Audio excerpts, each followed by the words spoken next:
Okay. ACB తర్వాత అండి? Sir ACB తర్వాత సార్ నర్సీపట్నం రూరల్ సీఏగా వెళ్ళాను సార్. అక్కడే ఈ మర్డర్ కేసు. సరే, నేను జరిగింది చెప్పండి. నర్సీపట్నం రూరల్ సీఏగా సార్ యాక్చువల్గా అయితే నర్సీపట్నంలో ఫస్ట్ ఏంటంటే సార్, నేను ఛార్జ్ తీసుకొని జనవరి 26th ఛార్జ్ తీసుకున్నాను సార్. జనవరి 26th ఛార్జ్ తీసుకున్నాక నేను వెళ్ళిన 4వ రోజుకి ఫిబ్రవరి 5వ రోజు సార్, ఫిబ్రవరి 1st నాకు రిపోర్ట్ వచ్చింది సార్. అంటే మాకవరపల్లి మెర్సి రామకృష్ణ అని ఎస్ఐ మంచిగా ఉంటాడు సార్. ఆ కుర్రాడు ఫోన్ చేసి, సార్ ఇక్కడ ఒక మర్డర్లా ఉంది, ఊరికి ఒక 500 మీటర్ల దూరంలో ఒక అతను చంపేసి ఉంది సార్, రండి సార్ అంటే నేను మా ఏఎస్పీ గారు, అప్పుడు ఎడిషనల్ ఎస్పీ గారు సార్, ఎడిషనల్ ఎస్పీ గారు, మేము అక్కడికి వెళ్ళాం సార్. సీన్లోకి వెళ్ళి చూసాం సార్. చూస్తే అతను అనమాట మేల్ సార్. అతను అదే గ్రామానికి చెందిన వాలంటీర్ నడింపల్లి హరినాథ్ అని చెప్పేసి వాళ్ళ అమ్మగారు పోల్చారు. అతని తల మీద ఏంటంటే సుమారు ఒక 4 దెబ్బలు చాలా గట్టిగా కొట్టున్నాయి. తల మీద మాత్రమే కొట్టున్నాయి. చూసాము, తల మీదే కొట్టున్నాయి. అంటే ఏదో గ్రజ్జి మీద కొట్టాడేమో ఎవడో, అంటే అనుకోకుండా ఏదైనా రప్చర్ జరిగితే యాక్చువల్గా చెయ్యి మీద కాలు మీద ఎక్కడ పడితే అక్కడ కొడతారు. ఓన్లీ తల మీద కొట్టాడంటే ఏదో ప్లాన్గా కొట్టాడు అని అనుకున్నాను. అట్ ది సేమ్ టైం ఏంటంటే అదే సీన్లో అతని లోవర్ ఏదైతే ఉందో అది సగం తీసి, కొండం కూడా సగం తిప్పిన కొండము, సగం కాల్చిన చుట్ట, జట్టు, తర్వాత ఒక మాసిపోయిన ఒక జాకెట్, గాజులు, ఇరిగిపోయిన ప్లాస్టిక్ గాజులు అన్నీ పడేసి ఉన్నాయి సార్. అయితే మేము ఏమనుకున్నామంటే, జనరల్గా సీన్ చూసాక ఎవరికైనా ఏమనిపిస్తుంది అంటే, ఇతను ఏదో ఎవరితోనో సెక్సువల్ కోర్స్కి వెళ్ళి ఉంటాడు, దానికి ఎవరో చూసి ఉంటారు, లేదా వాళ్ళు తాలూకు వాళ్ళు ఎవరో వచ్చి చంపేసి ఉంటారేమో అని చెప్పి మనం ఆ కోణంలో పూర్తిగా ఇన్వెస్టిగేషన్ వెళ్ళాం సార్. ఆ ఇన్వెస్టిగేషన్ వెళ్తూ లాస్ట్ కాలర్ని పిలిచి ఎగ్జామిన్ చేశాం సార్. లాస్ట్ కాలర్లో కూడా మాకు ఫ్రూట్ఫుల్ ఇన్ఫర్మేషన్ రాలేదు. తర్వాత అతని యొక్క సిడిఆర్స్ అన్నీ మేము అన్నీ వెరిఫై చేసి సుమారు ఒక 4-5 మందిని, అంటే 4-5 పాయింట్ ఆఫ్ వ్యూలో అనమాట వెరిఫై చేసి, సుమారు మా ఎస్పీ సార్ మురళీకృష్ణ సార్ అన్నట్టు ఒక 7 టీములను ఇచ్చారు సార్. ఒక్కొక్క టీం అన్నట్టు ఒక్కొక్క విషయాన్ని అనమాట వెరిఫై చేస్తే, అంటే ఒకరు అనమాట అతని యొక్క ఇల్లీగల్ కాంట్రాక్ట్స్ గురించి వెరిఫై చేస్తే, ఇంకొకరు అనమాట అతని యొక్క సిడిఆర్స్ వెరిఫై చేస్తే, ఇంకొకరు అనమాట అతని ఐపీడిఆర్ అని వాట్సాప్ కాల్స్ ఉంటుంది, అది వెరిఫై చేసేవాళ్ళు. ఇంకో టీం అనమాట ఇన్ఫర్మేషన్ కోసం మొత్తం తిరిగేవాళ్ళు. ఎక్కడ వచ్చిన ఇన్ఫర్మేషన్ కన్నట్టు వాళ్ళు ఎగ్జిక్యూట్ చేసేవారు సార్. అలాగే 7-8 టీంలు తిరిగి సుమారు ఒక 4 రోజుల వరకు మేము అదే పనిలో ఉన్నాం సార్. కాకపోతే ఆ ఊర్లో ఆల్మోస్ట్ అందరికి 100-150 మందికి ఎగ్జామిన్ చేస్తాం, కానీ ఎక్కడ మాకు ఎటువంటి క్లూ దొరకలేదు సార్. తర్వాత అది అట్ ది సేమ్ టైం ఏంటంటే, మళ్ళీ మాకు అదే పోలీస్ స్టేషన్ లిమిట్స్లోనే జడ్గంగవరం విలేజ్ దగ్గర, జడ్గంగవరం విలేజ్ అవుట్స్కట్స్లో ఇంకో మర్డర్ జరిగింది సార్. అది May 1st జరిగింది. ఇది ఫిబ్రవరి 1st, అది May 1st జరిగింది సార్. మళ్ళీ వేసవికాలం తర్వాత అనమాట 3 months అయింది. అప్పటికి ఇంకో మర్డర్ జరిగింది. సేమ్, అంటే తల మీద కొట్టుంది, ఫుల్గా తల మీద కొట్టుంది, ప్యాంట్ కొంచెం ఇప్పింది అంతే. అక్కడ మాసిపోయిన జాకెట్ కూడా ఒకటి దొరికింది. అయితే మేము అనుకున్నాం ఏంటంటే, ఫస్ట్ ఆఫ్ ఆల్ ఆ మర్డర్ ఈ మర్డర్ ఒకటే చేశాడని అనుకుంటూ, కానీ ఎవరైనా సుపారీ గ్యాంగ్ ఎందుకో చేసి ఉంటారేమో, కానీ వీళ్ళకి చంపాల్సిన అవసరం ఏంటి అనే కోణంలో కూడా మేము. ఇక్కడ డిసీజ్డ్ ఎవరండి? ఇక్కడ డిసీజ్డ్ అన్నట్టు అదే గ్రామానికి చెందిన రుత్తల శివప్రసాద్ అని, అతను కూడా 23 years కుర్రోడు. ఆయన వాలంటీర్? అతను వాలంటీర్ కాదు సార్, అతను లారస్ కంపెనీలో పనిచేస్తున్నాడు. కుర్రాడు. ఇతను వాలంటీర్ సార్, ఇతను కుర్రాడే. అయితే ఏం జరిగిందని మనం చూస్తే, యాక్చువల్గా ఈ కేసులో ఏ విధంగా అయితే వీళ్ళ ఫ్రెండ్స్ అందరినీ తీసుకొచ్చామో, అది ఆ కేసులో కూడా ఫస్ట్ కేసులో చేసిన మిస్టేక్స్ ఈ కేసులో మేము కొన్ని చేసుకోలేదు సార్. అంటే అందరినీ పిలిచి అనమాట అందరినీ ఇంట్రగేషన్ చేయడం, ఇన్వెస్టిగేట్ చేయడం మొదలుపెట్టాను సార్. అయితే ఎంతసేపు మనకి ఏ క్లూ దొరకలేదు సార్. అంటే మాకు తెలియదు.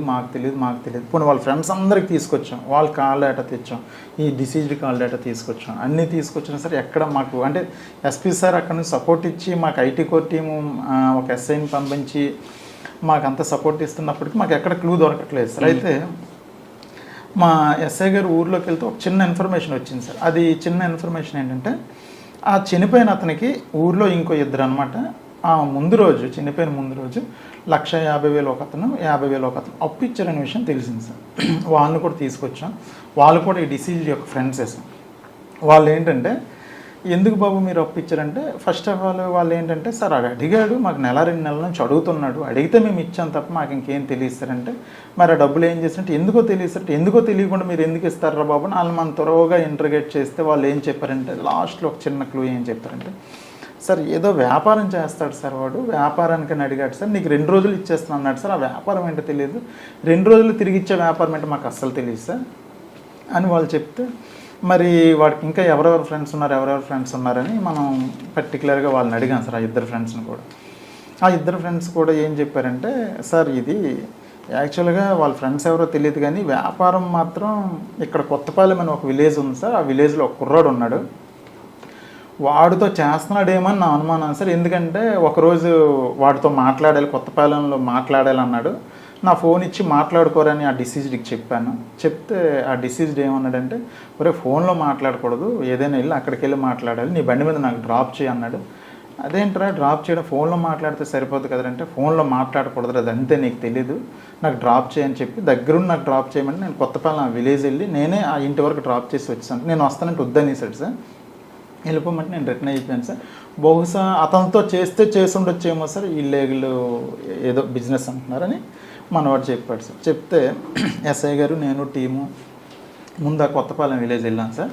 మేము కాన్ఫిడెన్షియల్గా ఇల్లు ఎక్కడ ఉందో చూసుకున్నాం, ఆ ఇంట్లో ఎవరెవరు ఉంటున్నారు ఏంటి, దానికి అక్కడ ఉన్న వాళ్ళు ఏం చేస్తుంటారని మేము వెరిఫై చేసుకున్నాం సార్. అప్పుడు తెలిసింది ఏంటంటే ఆ ఇంట్లో పెచ్చేటి ఉపేంద్ర అని ఒక అతను కుర్రాడు ఉంటున్నాడు, బ్యాచులర్ ఉంటున్నాడు. అతను ఏంటంటే లారస్ కంపెనీలో అతను కూడా పనిచేస్తున్నాడు, అతను ఇప్పుడు ప్రస్తుతానికి డ్యూటీకి వెళ్ళాడని చెప్పారు సార్. అయితే మనం అతని ఫోన్ నెంబర్ కూడా తీసుకుని ఇమీడియట్గా అనమాట ఎస్పీ సార్కి చెప్పి సిడిఆర్ పెట్టాను సార్. సిడిఆర్ పెడితే అతను ఫోన్ అన్నట్టు ప్రస్తుతానికి స్విచ్ ఆఫ్ వచ్చింది, టవర్ లొకేషన్ కూడా స్విచ్ ఆఫ్ వచ్చింది. అయితే ఈలోపు ఏంటంటే లారస్ కంపెనీలో పనిచేస్తానని తెలిసి లారస్ కంపెనీలో మనం ఏంటంటే సూపర్వైజర్ ఒక అతను, మేము ఎవరైతే చనిపోయిన ఫ్రెండ్స్ని తెచ్చామో ఆ తెచ్చినలో ఒక అతను లారస్ కంపెనీలో సూపర్వైజర్ కూడా ఉన్నాడు. అతను పోల్చాడు సార్. సార్ ఆ లారస్ కంపెనీలో పనిచేసి కొత్తపాలెంలో ఉన్న విలేజ్లో ఉన్న అబ్బాయి పేరు అయితే ఉపేంద్ర సార్, ఇతను కూడా నాకు కొత్తపాలెం నుంచి మా బస్సే ఎక్కి లారస్ కంపెనీకి రోజు వస్తుంటాడు. అతను 1-2 సార్లు మాట్లాడుకోవడం అయితే చూశాను కానీ అంత క్లోజ్ అయితే కాదు సార్. ప్రస్తుతానికి అతను డ్యూటీలో ఉన్నది లేదని కనుక్కొని చెప్తానని చెప్పి అతను లారస్ కంపెనీకి ఫోన్ చేసి కనుక్కుంటే లారస్ కంపెనీలో ప్రస్తుతానికి డ్యూటీలో ఉన్నాడని చెప్పారు సార్ మనకి. వెంటనే ఎస్ఐ గారు అని టీం పంపిస్తే ఎస్ఐ గారి టీము అతను అనమాట డ్యూటీ మధ్యలోనే అక్కడ సెక్యూరిటీ గార్డ్స్ని అడిగి తీసుకొచ్చాం సార్. తీసుకొస్తూ మనం ఏంటంటే అతను మీద మనకు డౌట్ ఎక్కడ వచ్చిందంటే సార్ యాక్చువల్గా ఏదో ఇల్లీగల్ బిజినెస్, సీక్రెట్ బిజినెస్ చేస్తున్నాడు, దానికి ఈ డిసీజ్డ్కి లింక్ ఉంది. సో బహుశా ఈడైనా చంపి ఉండాలి, ఈడి తాలూకు ఇంకెవరితోనే చంపించి ఉండాలి ఆ 2 లక్షలు తీసుకోవడం కోసం అని మాకు అనిపించి అతను తీసుకొచ్చి రాగానే మా వెహికల్ ఎక్కించిన తర్వాత మాతో పాటు క్లూస్ టీము ఒక అబ్బాయిని కూడా భర్త అనే అబ్బాయిని కూడా పెట్టుకున్నాం సార్. అతను ఏంటంటే ఆ క్లూస్ టీమ్ అబ్బాయి, నేను, మా ఎస్ఐ గారు, ఇంకో నర్సీపట్నం రూరల్ భీమరాజ్ ఎస్ఐ గారు అందరం కలిసి అతన్ని పట్టుకొని వాళ్ళ ఇంటికి బయలుదేరి దారిలో మాట్లాడుతుండగా నీకు అతనికి ఏంటి సంబంధం, నాకు ఆడ ఫ్రెండే కాదని చెప్పాడు sir. First of all friend కాకపోవడం ఏంటి, యాక్చువల్గా అయితే నీకు వాడికి నీకు సంబంధాలు ఉన్నాయి కదా, నువ్వు వాడి ఫ్రెండ్ అంట కదా, ఒకసారి నీకు అనమాట సో పర్సన్ని ఇంటి వరకు డ్రాప్ చేసేటట్టు కదా అని అంటే సార్ ఆడ నాకు తెలుసు కానీ పూర్తిగా తెలియదు సార్, అప్పుడప్పుడు నాకు రూమ్ అడుగుతాడు సార్, రూమ్ అడిగితే నేను ఇస్తాను సార్ అని అన్నాడు. పొంతలేని సమాధానం. తర్వాత అలాగే మాట్లాడితే సార్ ఒకసారి నాకు డబ్బులు అడిగాడు సార్, నేను అప్పు ఇచ్చాను సార్ అంటే ఇంకా మళ్ళీ కంటిన్యూషన్ మాట్లాడితే అతను నాకు డబ్బులు ఇచ్చాడు సార్ అంటాడు. పొంతలేని సమాధానం. లాస్ట్కి ఏంటంటే ఒక మాట అన్నాడు, కాకపోతే నా కాల్ డేటా చూసుకోండి సార్, నా కాల్ డేటాలో ఎక్కడ అతనితో మాట్లాడినట్టు ఉండదు కదా సార్, మీరు నన్ను ఎందుకు సార్ తీసుకొస్తున్నారని చెప్పేసి వాడు తిరిగి మన మీద ఫైర్ అవ్వడం కూడా మొదలైంది సార్. అయితే యాక్చువల్గా మనం వాడిని తీసుకొచ్చిన తర్వాత వాడి ఇంట్లో ఎందుకైనా మంచిదని సెర్చింగ్కి వెళ్ళాం.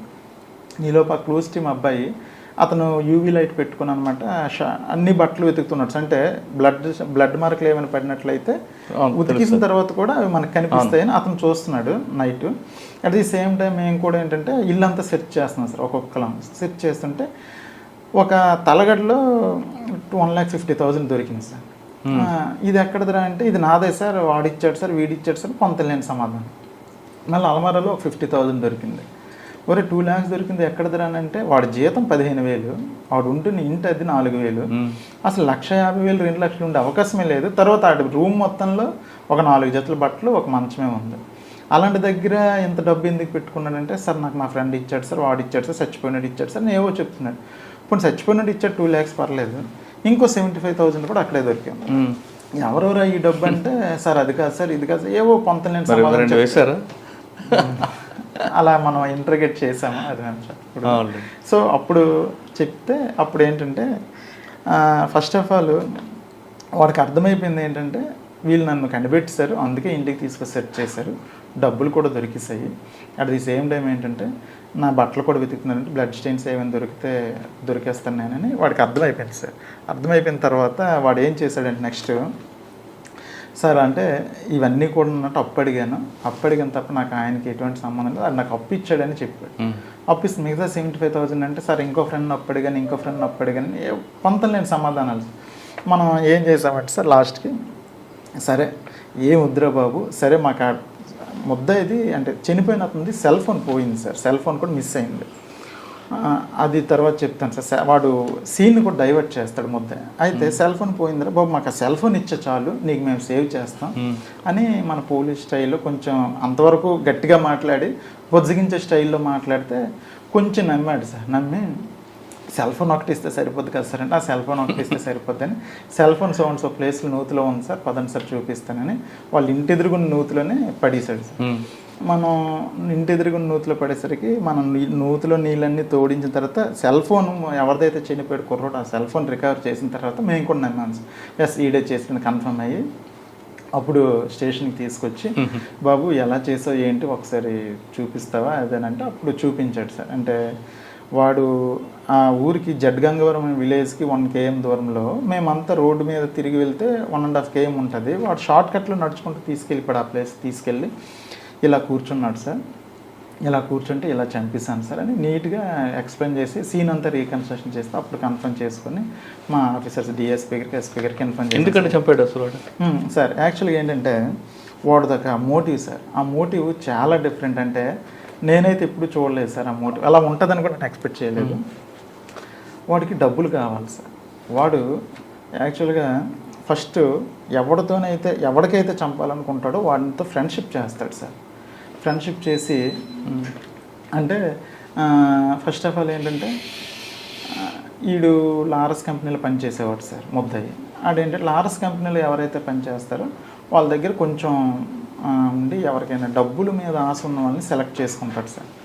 సెలెక్ట్ చేసుకుని ఎవరికైతే డబ్బుల మీద ఆశ ఎక్కువ ఉందో వాళ్ళ దగ్గరికి అంటే సింపుల్గా వెళ్ళి ఒక చిన్న లైన్ వదులుతాడు సార్.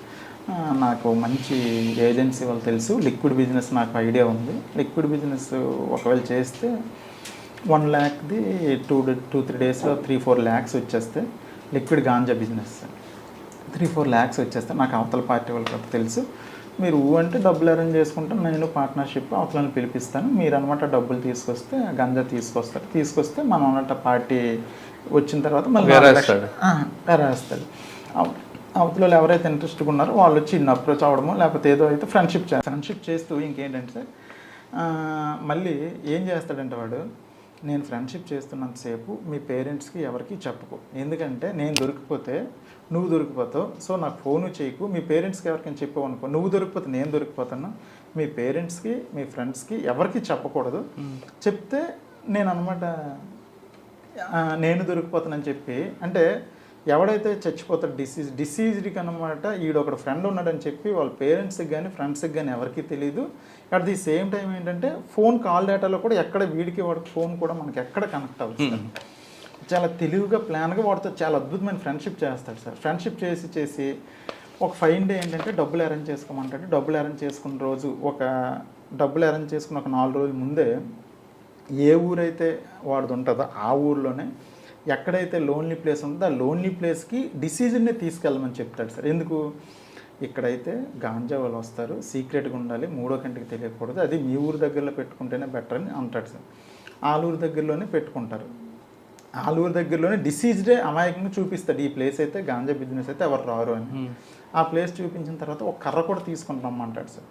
ఎందుకంటే ఆ లిక్విడ్ గాంజా తెచ్చిన వెంటనే అది భూమిలో పాతి పెట్టాలి, పాతి పెట్టాక 2వ రోజుకి అందులో గ్యాస్ ప్రొడ్యూస్ అవుద్ది, ప్రొడ్యూస్ అయిన తర్వాత దాన్ని మనం అమ్మితే 2-3 రేటుకి వెళ్తుంది, రేపే వచ్చేస్తారు పార్టీ అని చెప్తారు.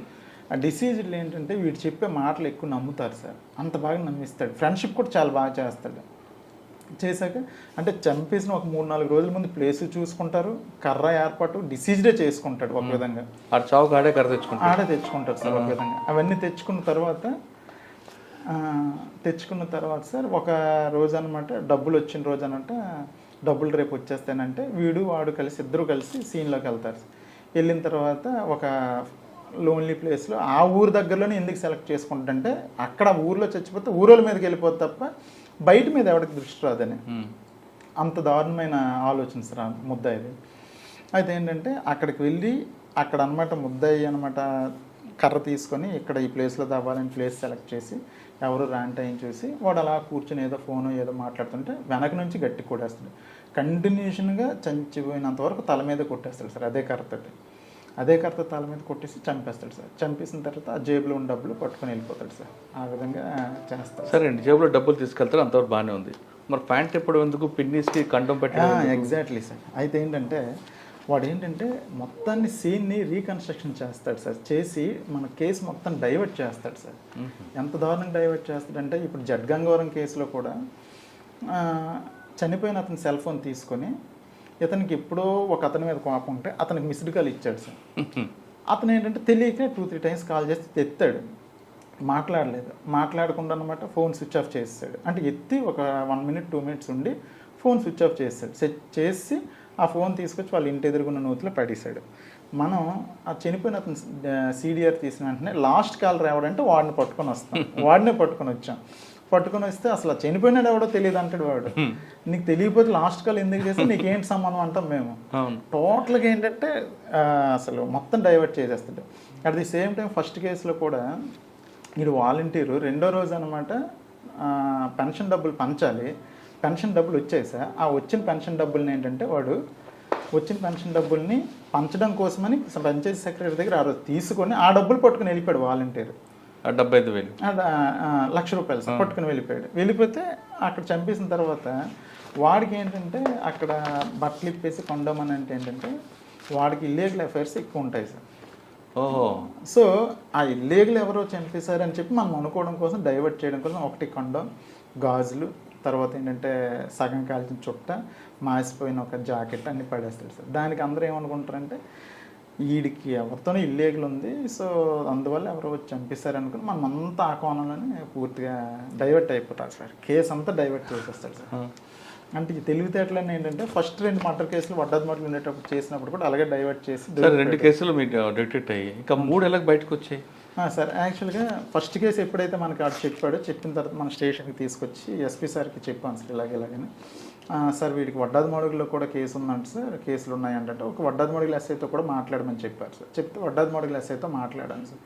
మాట్లాడుతూ వడ్డాది మడుగుల ఎస్ఐ గారు దామోదర్ నాయుడు అని ఉన్నారు. ఆయన ఏం చెప్పారంటే, సార్ అతనైతే మాత్రం అతనితో ఎంఓ ఉంది, ఏదైనా సీన్ని రీకన్స్ట్రక్షన్ చేసి రీక్రియేట్ చేస్తాడు, టోటల్గా డైవర్ట్ చేసేస్తాడు.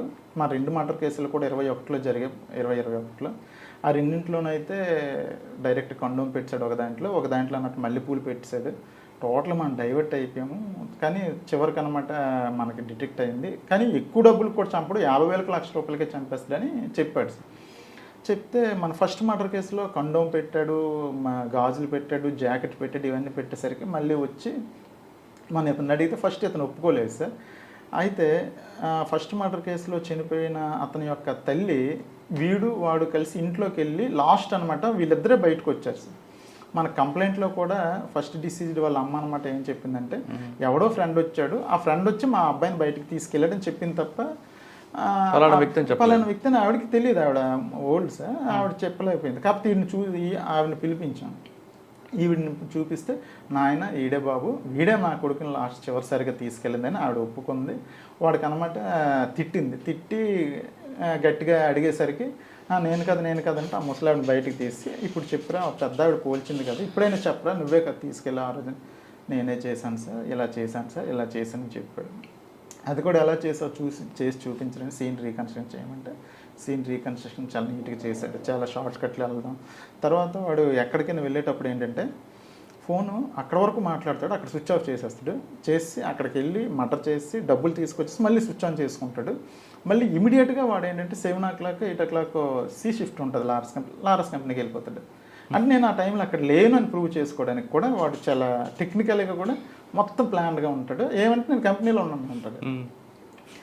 సాయంత్రం 5 నుంచి 6 లోపు మటర్ అవుద్దని ఎవరు ఎక్స్పెక్ట్ చేయరు, 6-6:30 అవుద్దని ఎవరు ఎక్స్పెక్ట్ చేయరు. ఆ విధంగా మొత్తం మిగతా 3 ఎలాగ వచ్చాయండి బయటికి? ఆ 2 అయ్యాయి కదా సార్. అయితే దాని నెక్స్ట్ ఏంటంటే సార్, మునగపాకది కూడా సేమ్ అటువంటి మటర్ సార్. ఆ చనిపోయిన అతను కూడా లారస్ కంపెనీలో పనిచేస్తుంటాడు. అతను ఏంటంటే 22లో చనిపోయేటప్పుడు ఇలాగే బిజినెస్ అని చెప్పేసి వాళ్ళ ఇంటి వాళ్ళ దగ్గర సేమ్ 1-2 లక్షలు, ₹1,00,000 దాకా వాళ్ళ ఇంట్లో వాళ్ళని అడిగి బలవంతంగా అడిగి పట్టుకొని వెళ్ళి చనిపోయాడు అతను కూడా. అతనికి తల మీద సేమ్ దెబ్బలు. సో దాని విషయంలో మనం ఏం చేసామంటే, అదే టైంలో మునగపాక ఎస్ఐ టైంలో మునగపాక మర్డర్ అయ్యేటప్పుడు భీమరాజు ఎస్ఐ గారు, తర్వాత సార్ వాళ్ళు కూడా అక్కడ ఉండి, పేరు పి శ్రీనివాస్ సార్ వాళ్ళు కూడా అక్కడ ఉండి దానికి అనమాట ఇన్వెస్టిగేట్ చేస్తే వీళ్ళంతా సేమ్ ఎంఓ సేమ్. సో ఒకసారి దాని గురించి కూడా అడగండి అంటే దాని గురించి కూడా అడిగితే, మేము అప్పుడు ముందు ఎక్కడ ఉండేవాడు అంటే అనకాపల్లి ఉండేవాడిని, ఎక్కడ చేసేవాడంటే లారస్ కంపెనీలో చేసామంటే, మరి నీకు అక్కడ తెలుసు అంటే తెలుసు సార్ ఫ్రెండ్ అంటే, మరి వాడికి నీకు సంబంధం ఏంటంటే కొంచెం గట్టిగా అడిగితే వాడు ఏంటంటే సేమ్ ఎంఓరా అంత తెలిసిపోయింది, అంత సీసీ కెమెరాలు అన్నీ క్లియర్గా కనిపిస్తున్నాయని మనం కొంచెం గట్టిగా మాట్లాడితే అప్పుడు అది కూడా కన్ఫ్యూజ్ చేసి ఒప్పుకున్నాడు సార్. ఆ విధంగా 3 మటర్లు ఒప్పుకున్నాడు సార్. 3-5 అండి? 3 మటర్లు సార్. ముందు 2 మటర్లు చేస్తాడు సార్. సార్ ఎందుకు చేస్తున్నాడండి ఈ విధంగా? వీడు యాక్చువల్గా సైకోవా? సైకో కాదు సార్, చాలా తెలివైనడు. డబ్బు పిచ్చి సార్ వాడు. అంటే ₹1,00,000 ఉంటే ఎవరినైనా చంపేస్తాడు సార్. ఈ డబ్బులు తీసుకుని ఏం చేసేవాడు? ఈ డబ్బులు తీసుకుని జల్సా చేసుకోవడమే సార్. సార్ తర్వాత ఇంకోటి ఏంటంటే, ఫస్ట్ 2 మర్డర్ కేసులు జైలుకి వెళ్ళాడు సార్. అప్పుడు వాడికి బయలు మీద రావడానికి ఖర్చు అయింది, లాయర్ ఖర్చులని, అదేవిధంగా మిగతా ఖర్చులు కూడా అయ్యాయి సార్. తర్వాత ఆ ఊర్లో వాళ్ళు కూడా వెలివేస్తారు సార్ వాళ్ళకి. వాళ్ళు ఉంటే ఊర్లో వాళ్ళకే ముందు చంపినప్పుడు కూడా ఇద్దరికి ఫ్రెండ్స్ ఊర్లో వాళ్ళకే చంపిస్తాడు. అందువల్ల ఏంటంటే బయట ఏదైనా అంటే రూమ్ తీసుకుని ఉండడానికి వాటికి ఆ ఖర్చులకి ఫ్యామిలీ లేదు ఆవిడకి, పేరెంట్స్ కానీ ఉన్నారు సార్, తల్లిదండ్రులు ఉన్నారు. బట్ ఏంటంటే వాళ్ళు కూడా ఏంటంటే వీడు ఊర్లోకి వస్తే ఎవరైనా చంపేస్తున్నాడని, ఆడది వడ్డాది మోడగుల మండలం జంపిన విలేజ్ సార్. పెళ్లి కాలేదు సార్. వాడు ఎక్కడ ప్రస్తుతానికి జైల్లో ఉన్నాడు సార్. సార్ ఆయన మళ్ళీ బయటకు వచ్చి మళ్ళీ నేరం చేయకుండా ఏం చేశారు మరి? సార్ దానికి మేము ఏం చేసామంటే సార్, మా ఆఫీసర్స్ కూడా దానికి ఇమీడియట్గా ఛార్జ్షీట్ ఫైల్ చేసండి, వాడు బయటకు వస్తే ఇబ్బంది అవుతుంది కాబట్టి ఛార్జ్షీట్ ఫైల్ చేసి వాడు జైల్లో ఉంటుండగానే ట్రయల్ కండక్ట్ చేసి కన్విక్షన్ పెడితే వాడు డైరెక్ట్గా అన్నట్టు కన్విక్షన్ అవుతాడు. అయిన వల్ల ఏంటంటే మళ్ళీ బయటకు వచ్చే అవకాశాలు తక్కువ ఉంటాయని మొన్న డీజీ సార్ కూడా ఏబిసిడి అవార్డు ఇచ్చినప్పుడు అదే ఇన్స్ట్రక్షన్స్ ఇచ్చారు సార్, ఇమీడియట్గా ఛార్జ్షీట్ ఫైల్ చేయండి అంటే. ఆల్రెడీ ఫైల్ చేస్తున్నాను సార్, నేను ఇటు వచ్చేసాను, అక్కడ మా సక్సెసర్ వచ్చి ఫైల్ చేస్తున్నారు సార్. అచ్చా సార్, మీరు ఎక్కడి నుంచి ఎక్కడికి వచ్చారు? నెక్స్ట్ నర్సీపట్నం నుంచి ఎల్లుండిపేట వచ్చాను సార్. వచ్చి 2 months అవుతుంది సార్. ఇక్కడే ఉందండి? ఇక్కడ అంటే ఒకప్పుడు నక్సల్స్ ప్రభావం ఇప్పుడేం లేదా? ఇప్పుడు కొంచెం తగ్గింది సార్. ఏదైనా కొంచెం తగ్గింది ఉందా అంటే ఉందని అనుకుంటున్నాను సార్ నేనైతే. ఇంకా నేను వచ్చి 2 months అయింది అనుకుంటున్నాను సార్ ఉందని. సార్ ఇటువంటి అవార్డులు తీసుకున్నప్పుడు ఏమనిపిస్తుంటుంది సార్? యాక్చువల్గా ఏంటంటే అసలు first of all DG sir చేతుల మీదుగా తీసుకోవడం అనేది, అంటే మా అవార్డు మా ఎస్పీ మేడం దీపిక మేడం గారు మమ్మల్ని సెలెక్ట్ చేసి పంపిస్తే, వాస్తవంగా అయితే వస్తుందో రాదో మేడం గారు మా మీద అభిమానం కొద్ది పంపించారు, కానీ వస్తుందో రాదని మాకు కూడా కొంచెం ఒక అంటే అంత ఆశ అయితే ఉంది. వస్తే హ్యాపీ, కాకపోతే వస్తుందో రాదని ఒక చిన్న దీనిగా ఉండేది. రావడం వల్ల అయితే చాలా హ్యాపీ సార్. హ్యాపీ ఏంటంటే స్టేట్ వైడ్ మేము ఎవరనేది తెలిసింది. అట్ ది సేమ్ టైం అయితే మా ఊర్లో కూడా తెలిసింది. మా నాన్నగారు అయితే ఈ ఫోటో చూసి ఫ్రేమ్ కూడా కట్టించుకొని లోపల పెట్టేశారు ఆల్రెడీ. అంటే ఆయన గొప్ప ఆయన ఫీల్ అయ్యారు సార్. ఓకే, పోలీస్ డిపార్ట్మెంట్కి వచ్చిన తర్వాత ప్రజలకు ఎంత సేవ చేస్తామో, టిపికల్ కేసులో ఎంత డెప్త్గా వెళ్ళి ఇన్వెస్టిగేషన్ చేస్తే ఖచ్చితంగా పై ఆఫీసర్ గుర్తిస్తారు అని చెప్పడానికి హరిగారి కేసు నిదర్శనం.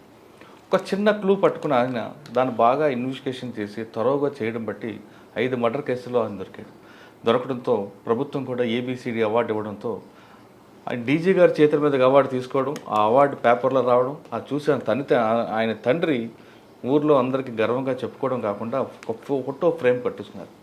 అంటే మనకి జన్మనిచ్చిన తండ్రి మనం గుర్తించి, ప్రజలు గుర్తించి, ఇంతకన్నా కావాల్సిన మంచి జాబ్ కావాలంటే పోలీస్ డిపార్ట్మెంటే బెస్ట్ డిపార్ట్మెంట్. ఖచ్చితంగా మీరందరూ పోలీస్ డిపార్ట్మెంట్ రండి, ఓపిక్గా చూడండి.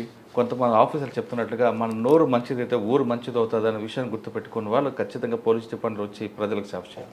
ఇది హరిగారితో ఎక్స్క్లూజివ్. వచ్చేవారు మరో గెస్ట్తో మళ్ళీ కలుస్తా. అంతవరకు నమస్తే. Thank you sir. Thank you very much. All the best. ఇంకా మంచి కేసులు చేయండి. Thank you very much sir.